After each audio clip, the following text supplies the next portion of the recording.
Winding से starting winding में मुंतकिल करती है। जैसे ही मोटर अपनी स्पीड का 75% हिस्सा पकड़ लेती है, यानी पंप रवा हो जाता है, अपनी स्पीड का 75% हिस्सा पकड़ लेता है, तो ये रिले क्या करती है, स्टार्टिंग वाइंडिंग को सर्किट से अलग कर देती है। रनिंग वाइंडिंग पर आपकी मोटर चलती रहती है। सावधान है, स्टार्टिंग वाइंडिंग सिर्फ सपोर्टिंग वाइंडिंग है, सिर्फ सपोर्ट के लिए। शुरू में स्टार्टिंग वाइंडिंग सिर्फ मोटर को धक्का देने के लिए आती है ताकि ये चल पड़े, उसके बाद उसका कोई रोल नहीं। ये मैक्सिमम 1 से 2 सेकंड सर्किट में रहती है। इसके बाद इसे किसी न किसी डिवाइस की मदद से सर्किट से अलग कर दिया जाता है। अब पानी की मोटर है, इसको अलग करने के लिए क्या है, क्लच प्लेट लगी हुई है। जैसे ही मोटर स्पीड पकड़ लेती है, क्लच प्लेट जो है स्टार्टिंग कैपेसिटर और स्टार्टिंग वाइंडिंग को सर्किट से अलग कर देती है। यहाँ पर फ्रिज, डिफ्रीजर, वाटर कूलर, इनके अंदर क्या है, जैसे ही मोटर अपनी स्पीड का 75% जैसा पकड़ लेती है, तो रिले जो है वो स्टार्टिंग वाइंडिंग को सर्किट से अलग कर देती है। अब देखिए मैं जल्दी इसको समझाता हूँ, लगे यार टॉपिक पुरानी होने लगा, इसकी लंबी डिस्कस है, ये टॉपिक है भी मुश्किल में आता है। रनिंग वाइंडिंग का ताकत और मकनातीस बनता है, लेकिन ये मैग्नेट जो है रूटर को हरकत में नहीं ला सकता, जिसकी वजह से मोटर ज़्यादा करंट लेती है रूटर को रवां करने के लिए। जब वो ज़्यादा करंट लेती है तो इस वाइंडिंग के साथ साथ रिले की कॉइल के अंदर भी मकनातीस बन जाता है। ये मैग्नेट जो है रनिंग और स्टार्टिंग के दरमियान लगी पटरी को ऊपर उठा देता है, जिसकी वजह से ये पॉइंट, रनिंग और स्टार्टिंग पॉइंट आपस में मिल जाते हैं।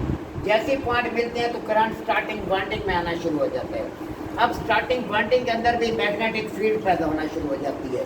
अब आमने सामने एक जैसे पोल पैदा हो गया, उधर रनिंग वाइंडिंग में पोल पैदा हुआ, दूसरा स्टार्टिंग में पोल पैदा हो गया, 2 फेस बन गए। एक फेस रनिंग वाइंडिंग में आया, एक फेस स्टार्टिंग वाइंडिंग में आ गया। अब दोनों आमने सामने जब पोल पैदा होते हैं, एक दूसरे को वो कतर करते हैं, काटते हैं। जो एक दूसरे को कतर करेंगे, काटेंगे, तो सेंटर के अंदर रूटर लगा हुआ ये गोलाई में घूमना शुरू कर देगा। जैसे ही मोटर अपनी स्पीड का 75% हिस्सा पकड़ लेगी, तो मोटर का जो करंट है वो नॉर्मल हो जाएगा। करंट के नॉर्मल होते ही ये बार नीचे गिरेगा। ये पॉइंट बार जब नीचे गिरेगा तो आपके ये इलेक्ट्रिकल पॉइंट जुदा हो जाएंगे, जिसकी वजह से स्टार्टिंग वाइंडिंग सर्किट अलग हो जाएगी और मोटर रनिंग वाइंडिंग पर चलती रहेगी। इस तरह ये रिले मोटर की स्टार्टिंग के वक्त स्टार्टिंग वाइंडिंग को सर्किट में लाती है, मोटर की स्टार्टिंग के फ़ौरन बाद ये स्टार्टिंग वाइंडिंग को सर्किट से अलग कर देती है। इस मोटर को किस चीज़ में लेते हैं, इस रिले को जो है मोटर की ताकत के हिसाब से HP में लेते हैं, हॉर्स पावर में लेते हैं। यानी जितनी ताकत का आपका कंप्रेसर मोटर है, उतनी ताकत की आपके रिले लगेगी, उतनी ताकत का आपका वो लोड लगेगा। और वो लोड तो कम या छोटा चल सकता है, लेकिन रिले बड़ी या छोटी लगाई तो ये प्रॉब्लम नहीं करती है। लेकिन अब भी प्रॉब्लम है।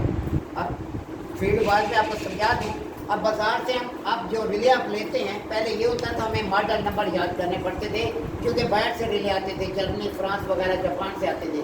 ऊपर नंबर लिखा होता था, हमें नंबर याद रखना पड़ता था। मेन नंबर के ये 15 में ये रिले करंट में रिले लगेगी, ये 14 में लगेगी, 13 में लगेगी। अगर पता नहीं होता तो रिले उठाते थे, दुकानदार के पास आते थे, कहते हैं यार ये चेक कर कौन से नंबर में जा रही है। उनके पास कैटलॉग बुक पड़ी होती थी, हर कंपनी के रिले के साथ एक किताबचा आता था, पूरा उसकी पूरी डिटेल आती थी। तो वो डिटेल उनके पास पड़ी होती थी, वो नंबर ऊपर से चेक करके देखता था, ये यार ये फ्लांस साइज है, हम कहते थे ये रिले दे दो। अब ऐसा नहीं है। अब क्या है, अब सारा लोकल माल तैयार हो रहा है, गुजरावाला, गुजरात, फैसलाबाद, सारी रिले घरों में तैयार हो रही है। तो अब इसके ऊपर क्या आ गया है, अब ऊपर इन्होंने साइज कर दिया 15 की रिले, 14 की, 13 की। अब नंबरिंग ख़त्म हो गई, मॉडल नंबर ख़त्म हो गए, जो हमारे लिए बड़ी मुश्किल सरदर्दी थी। हमें नंबर, मॉडल नंबर याद नहीं होते थे। अब ऊपर ओवरलोड के ऊपर भी प्रिंट है, ओवरलोड के ऊपर भी प्रिंट कर दिया 15 जिस साइज का ओवरलोड है, प्रिंट कर दिया, मॉडल नंबर इन्होंने ख़त्म कर दिया। पहले चलता था MT, MR, ये फलां नंबर है, अब ये ख़त्म हो गए।